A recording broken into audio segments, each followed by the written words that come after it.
안녕하세요. 박사 3학기 이경숙입니다. 사회복지 자료 분석론 2 신뢰도 및 타당도 분석, 요인 분석에 대해 조사한 내용을 말씀드리겠습니다. 목차는 아래와 같습니다. 첫 번째로 살펴볼 것은 신뢰도입니다. 신뢰도는 같은 대상에 반복적으로 같은 결과를 만들어내는지 여부의 문제로 검사 대상을 얼마나 정확하게 실시하였는가를 살펴보는 것입니다. 신뢰도 계수는 0에서 1 사이 값을 가지고 1에 가까울수록 신뢰도가 높다고 할 수 있습니다.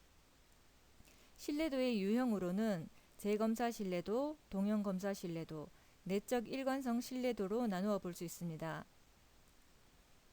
첫 번째 재검사 신뢰도는 동일한 검사를 동일한 피험자 집단에 일정 시간 간격을 두고 2번 실시하여 얻은 두 검사 점수의 상관계수에 의하여 신뢰도를 추정하는 방법입니다.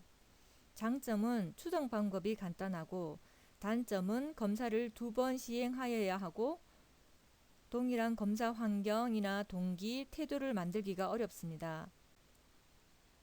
재검사 신뢰도 실행 방법은 SPSS 메뉴에서 분석, 상관 분석, 이별량 상관계수를 선택하고 이별량 상관계수 대화 상자를 열어 검사 점수와 재검사 점수를 변수 상자로 이동하고 확인을 누르면 실행할 수 있습니다. 동형검사 신뢰도는 대등한 두 개의 측정 도구를 이용하여 동일한 측정 대상을 동시에 측정하는 방법입니다. 장점은 신뢰도 계수 추정이 쉽고 단점은 동형검사 제작이 쉽지 않고 비용이 많이 듭니다. SPSS 실행 방법은 재검사 신뢰도 산출과 마찬가지로 이별량 상관계수 대화 상자에서 검사 점수와 동형검사 점수를 변수 상자로 이동시키고 확인을 누르면 됩니다. 세 번째, 내적 일관성 신뢰도는 검사를 구성하는 부분 검사나 문항들이 측정하고자 하는 내용을 얼마나 일관성 있게 측정하였느냐의 문제를 확인하는 것입니다. 반분 검사 신뢰도와 문항 내적 일관성 신뢰도로 나누어 볼 수 있습니다. 반분 검사 신뢰도는 검사를 두 부분으로 나누어 두 부분 검사 점수에 대한 측정의 유사성을 추정하는 방법입니다. 장점은 검사를 2번 시행하지 않고 신뢰도 추정이 가능하고 단점은 검사를 나누는 방법에 따라 신뢰도 계수가 달라질 수 있습니다.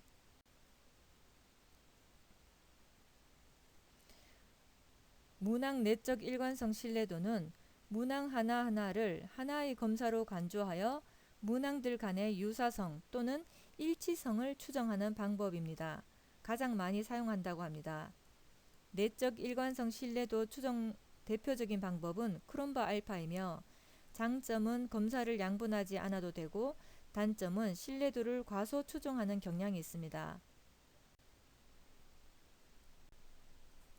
신뢰도를 높이기 위한 방법을 살펴보면 측정 도구의 모호성을 제거하고 측정 항목을 일정 수준 이상으로 늘리고 측정자의 태도와 측정 방법의 일관성을 유지하도록 하고 조사 대상자가 잘 모르는 내용은 측정하지 않는 것이 좋습니다. 그리고 사전에 신뢰도가 검증된 표준화된 측정 도구를 이용하는 것이 신뢰도를 높일 수 있는 방법입니다. 그 외에 채점자 안의 신뢰도, 채점자 간 신뢰도가 있습니다. 다음으로는 타당도에 대해서 살펴보겠습니다. 타당도는 검사 도구가 측정하고자 하는 것을 얼마나 제대로 측정하였는가를 의미하고 한 목적성을 가진다고 할 수 있습니다. 타당도 유형으로는 내용 타당도, 반응 과정에 기초한 근거, 구인 타당도, 다른 변수에 기초한 근거, 결과 타당도로 나눌 수 있습니다. 첫 번째 내용 타당도는 검사가 측정하고자 하는 내용을 측정하였는지를 검증하는 것입니다. 검사 내용 전문가에 의하여 검사가 측정하고자 하는 속성을 제대로 측정하였는지를 주관적으로 판단합니다. 두 번째, 반응 과정에 기초한 근거는 피험자의 응답에 대한 분석으로 이루어지는데 의도한 점수 해석과 구인에 비추어 반응 과정이 얼마나 적절한가를 분석하는 경험적인 연구가 필요하다고 합니다.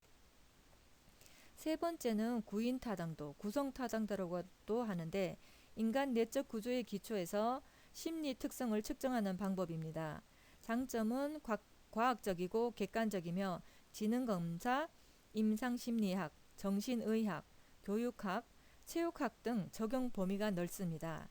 단점은 많은 연구 대상이 필요합니다. 네 번째는 다른 변수에 기초한 근거로서 검사 점수와 외적 변수와의 관계를 분석하여 검사의 타당성을 검증하는 방법입니다. 수렴 판별 근거와 검사 준거 관련성으로 나누어 볼 수 있습니다. 다섯 번째는 결과 타당도입니다. 검사 결과에 기초한 근거로서 평가 결과가 사용하여야 할 목적에 맞는지, 평가 결과가 목적 달성을 위하여 얼마나 기여하였는가를 확인하는 것입니다. 신뢰도는 타당도의 중요한 선행 요건으로서 타당도가 높기 위하여 신뢰도는 높아야 합니다. 이제는 요인 분석에 대해서 살펴보겠습니다. 요인 분석은 대량의 자료를 처리해서 내용적으로 의미 있는 소수의 변수를 추출하는 통계 방법입니다. 요인 분석의 종류는 탐색적 요인 분석과 확인적 요인 분석이 있습니다. 요인 분석의 목적으로는 자료를 요약하고 변수의 구조를 파악하고 불필요한 변수를 제거하고 측정 도구의 타당성을 검증하고 추가적인 분석 방법의 요인 점수를 이용하고 대상을 분류하고 묶는 데 이용한다고 합니다. 첫 번째, 탐색적 요인 분석은 연구자가 어떤 요인들과 요인의 수에 대하여 확실한 정보가 없을 경우 실시합니다. 다수의 변수를 대표하는 소수의 잠재 요인을 찾아내는 것이 목적이라고 합니다. 두 번째, 확인적 요인 분석은 공통 요인 모형을 확인적 목적에서 사용하는 방법으로서 탐색적 요인 분석을 통해 드러난 척도의 요인 구조를 확인하여 모든 측정 변수에서 공통 요인을 나타내는 부분과 고유 요인을 나타내는 부분을 분리해서 명시한다고 합니다. 요인 분석의 과정을 정리해 보았습니다. 이제는 요인 분석의 실습인데요. 간단히 설명드리면 분석 차원 감소, 요인 분석을 실시합니다. 기술 통계를 실시하고요. 요인을 추출합니다. 요인 회전을 하고 요인 점수를 확인합니다. 분석 결과를 확인해 볼 수 있습니다.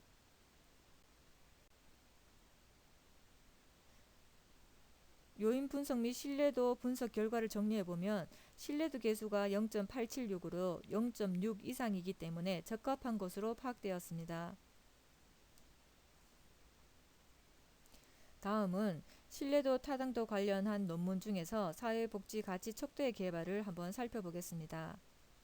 자료 분석 방법에서 탐색적, 확인적 요인 분석과 신뢰도와 타당도 평가를 토대로 33개의 문항으로 구성된 사회복지 가치 척도를 개발하였다고 저자가 설명하고 있습니다. 첫 번째, 탐색적 요인 분석은 요인 구조를 탐색하기 위하여 표본을 무작위로 두 개로 나누고 첫 번째 표본을 가지고 SPSS를 사용하여 탐색적 요인 분석을 실시합니다. 요인 추출을 위한 방법으로 최대 우드법을 사용하였습니다. 탐색적 요인 분석은 다수의 변수를 대표하는 소수의 잠재 요인을 찾아내는 것이 목적이라고 합니다. 두 번째는 확인적 요인 분석을 실시하는데 확인적 요인 분석을 사용하여 탐색적 요인 분석을 통해 드러난 척도의 요인 구조를 확인한다고 합니다. 그리고 세 번째로 신뢰도와 타당도를 평가하는데 이 논문에서는 전체 척도의 크롬바 알파가 0.89로 계산되어 공고 기준보다 높았다고 설명하고 있습니다. 따라서 사회복지 가치 척도의 수렴 타당도를 평가하기 위하여 한국어판 POS와 관계를 분석했는데 두 척도 모두 사회복지 가치를 측정하는 척도이기 때문에 상관관계는 양의 상관관계를 보였고 통계적으로 유의미하였다고 저자는 설명하고 있습니다. 이상으로서 발표를 마치겠습니다. 감사합니다.